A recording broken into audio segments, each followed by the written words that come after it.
Assalamualaikum warahmatullahi wabarakatuh. Semoga semuanya dalam keadaan sehat ya.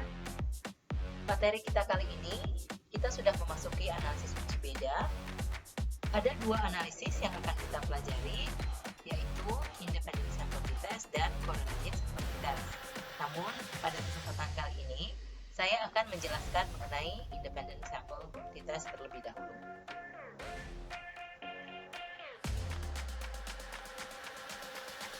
Sebelum kita melakukan uji independent sample t-test, ada beberapa syarat yang harus dipenuhi oleh data yang kita miliki. Yang pertama, data harus berbentuk interval atau rasio, jadi data tersebut tidak boleh data yang berbentuk nominal atau ordinal.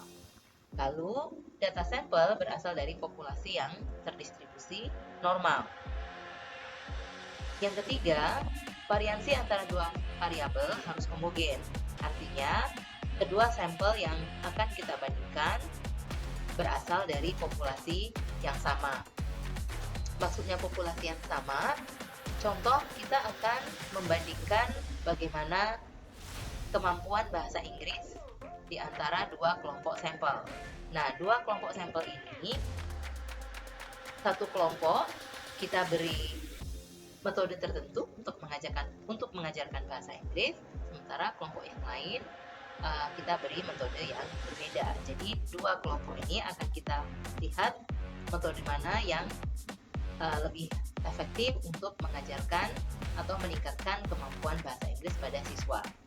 Nah, siswa yang kita gunakan ini merupakan siswa yang berasal dari populasi yang sama, artinya mereka memiliki ciri-ciri yang sama. Contohnya mereka adalah orang Indonesia asli yang bukan native speaker, jadi tidak boleh di dalam kelompok tersebut ada orang yang menggunakan bahasa Inggris sebagai bahasa ibunya.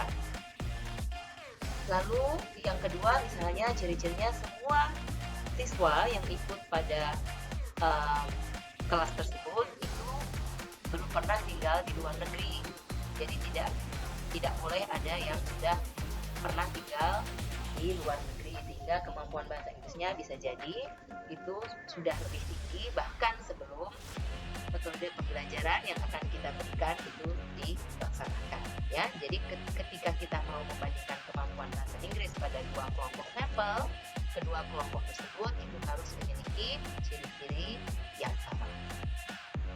Lalu yang keempat, data berasal dari dua sampel yang berbeda. Maksudnya dua sampel yang berbeda, kita akan membandingkan dua kelompok di mana orang-orang yang berada di dalam kelompok tersebut adalah orang-orang yang berbeda. Jadi tidak boleh ada satu orang atau sekelompok orang yang mendapatkan perlakuan, atau kalau misalnya tadi contohnya adalah bagaimana cara mengajarkan bahasa Inggris, jadi satu kelompok tidak boleh dikenai oleh dua metode yang berbeda.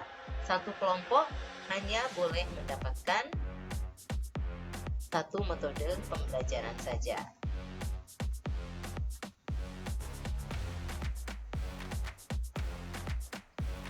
Ini adalah rumus untuk uji T, untuk independent sample. Jadi T12 artinya kita membandingkan kelompok 1 dengan kelompok 2. Ini nilai rata-rata, Anda lihat ini adalah X bar. Ini adalah variansi. Anda ingat SD itu adalah standar deviasi. Jadi variansi itu adalah standar deviasi yang dikuadratkan. Nah, angka-angka ini, rumus-rumus ini, angkanya akan kita peroleh setelah kita menyelesaikan tabel. Sebagai contoh, kita akan melihat apakah ada perbedaan kemampuan motorik halus antara subjek yang diberi permainan edukatif dengan subjek yang tidak diberi permainan edukatif. Permainan edukatif adalah permainan yang diharapkan akan menstimulasi antara otak dan tangan. Contohnya seperti meronce, bermain Lego, bermain puzzle. Nah, ini subjek penelitian kita adalah anak-anak yang bersekolah di taman kanak-kanak. Ini adalah datanya. X1 adalah kelompok yang tidak diberi permainan edukatif, sementara yang X2 adalah kelompok yang diberi permainan edukatif. Setelah kita mempunyai tabel data tersebut, lalu datanya kita olah dengan menambahkan X1 kuadrat dan X2 kuadrat. X1 kuadrat tentu saja kuadrat dari X1, dan X2 kuadrat adalah kuadrat dari X2. Lalu jangan lupa untuk menjumlah total dari data-data yang ada. Setelah kita memperoleh data ini, kita bisa mulai melakukan langkah-langkah untuk menghitung rumus. Yang pertama, kita cari nilai rata-rata. Untuk nilai X1 berarti sigma X1 dibagi jumlah subjeknya dan sigma X2 dibagi jumlah subjeknya, ya. Angka ini kita peroleh dari tabel pada slide kedua. Berikutnya kita akan mencari variansi. Caranya adalah kita masukkan sigma X1 kuadrat dibagi jumlah subjek, lalu kita kurangi dengan jumlah rata-rata kuadrat. Ya, ini kita sudah mendapat bentuk variansi X1, yang ini variansi X2. Tinggal kita masukkan saja ke dalam rumus nilai-nilai yang sudah kita dapatkan tadi.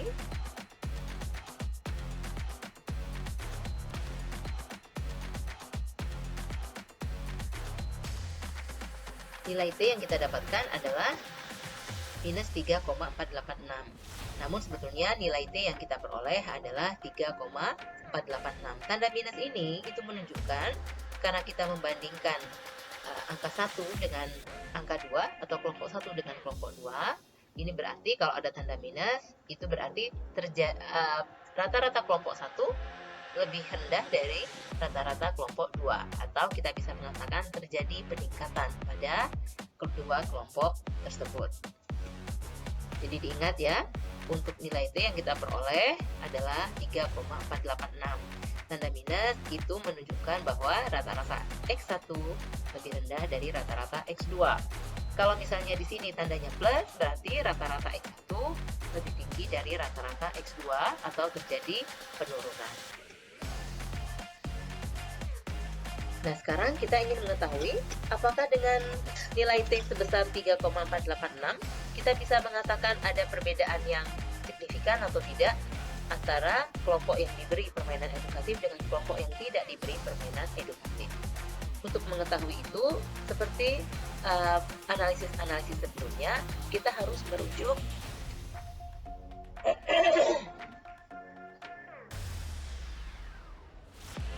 untuk mengetahui. Lalu kita akan melihat apakah nilai T kita yang kita peroleh sebesar 3,486 ini bisa memperlihatkan perbedaan yang signifikan antara kelompok yang tidak diberi permainan edukatif dengan kelompok yang diberi permainan edukatif. Caranya adalah sebagaimana analisis yang sudah pernah kita lakukan sebelumnya, yaitu dengan merujuk pada tabel. Kita punya yang namanya tabel T. Cuma sebelum kita ke tabel T, kita harus mencari derajat kebebasan terlebih dahulu ya. Derajat kebebasannya adalah jumlah subjek, jadi jumlah kelompok pada kelompok 1 dan kelompok 2 kita tambahkan, lalu nanti kita kurangi 2 karena ada 2 kelompok, sehingga 30 dikurang 2 sama dengan 28. Ini adalah tabel T. Untuk melihat tabel T, nanti kita lihat derajat kebebasan di sini. Lalu yang kita gunakan adalah dengan 0,05 dan 0,01 ya, atau derajat tingkat kepercayaan 95% dan 99%. Tadi hasil perhitungan derajat kebebasan kita adalah 28. Lalu kita lihat pada tabel untuk 28 yang 5% adalah 2,048 dan yang 1% untuk taraf signifikansinya adalah 2,763. Ya. Jadi kalau misalnya nanti jumlah subjek berubah, sehingga derajat kebebasan juga berubah, Anda akan melihat sesuai dengan jumlah derajat kebebasannya. Nah, di sini Anda lihat bahwa dari 30 itu tidak ada 31, 32 dan seterusnya, tapi dia langsung ke 40. Dari 40 langsung ke 60.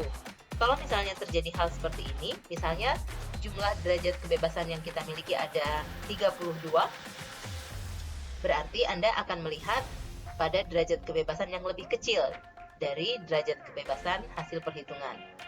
Jadi Anda akan melihat yang 30. Atau misalnya DF yang kita miliki adalah 58. 58 memang lebih dekat dengan 60 ya. Tapi yang boleh kita gunakan adalah derajat kebebasan yang lebih kecil dari yang kita miliki. Sehingga walaupun DF kita 58, kita tetap merujuk pada angka pada DF sama dengan 40. Jadi yang harus yang lebih kecil. Cara membuat kesimpulan, kita bandingkan T hasil perhitungan kita dengan T tabel yang 5%. Kalau lebih besar berarti ada perbedaan yang signifikan. Ketika hasil perhitungan kita lebih besar dari yang 5%, kita bandingkan juga dengan yang 1%. Apabila ternyata T hitung kita lebih besar dari T tabel 1%, maka ada perbedaan yang sangat signifikan. Sedangkan kalau T hitung kita lebih kecil atau sama dengan T tabel 5%, berarti tidak ada perbedaan yang signifikan.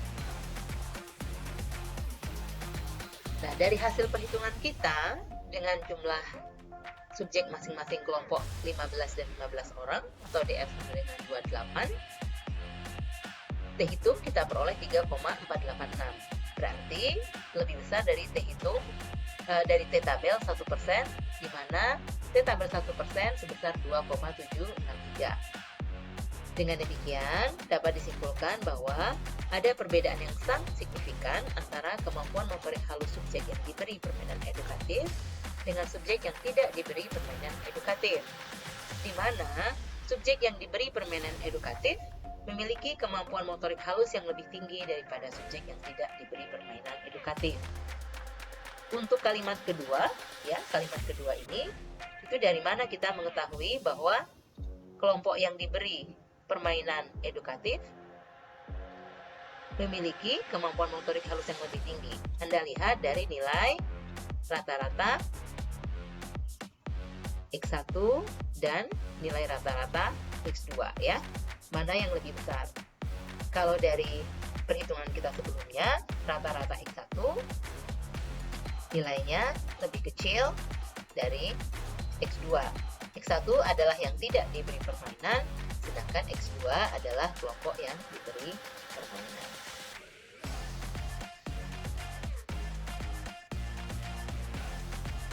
Baik, pada slide berikutnya saya akan memberikan soal latihan. Silahkan dikerjakan soal latihannya, karena independent sample test akan saya masukkan pada ujian akhir semester.